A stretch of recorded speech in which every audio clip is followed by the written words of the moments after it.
Peluru-peluru sumbangan dari negara sekutu Ukraina mulai menipis. Ukraina kini telah memproduksi amunisi-amunisi untuk peperangan dengan upaya sendiri. Menteri Pertahanan Ukraina, Rustem Umerov, mengatakan bahwa negaranya kini telah memproduksi amunisi lebih dari 2 kali dibandingkan tahun lalu. Sementara pada tahun 2023 porsi amunisi Ukraina adalah 18%, pada tahun 2024 meningkat menjadi 41%, kata Umerov dikutip dari Ukrinform. Untuk mendanai produksi amunisi tersebut, jelas Umerov, Ukraina menyediakan dana sebesar 4 juta dolar Amerika Serikat atau setara dengan 60 triliun rupiah.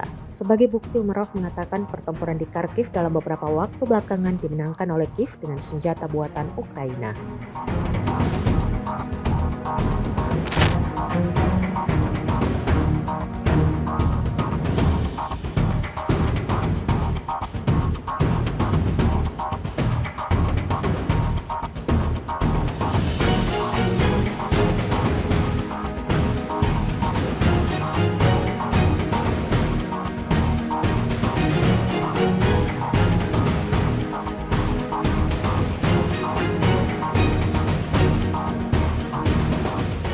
Download Tribun X sekarang, menghadirkan lokal menjadi Indonesia.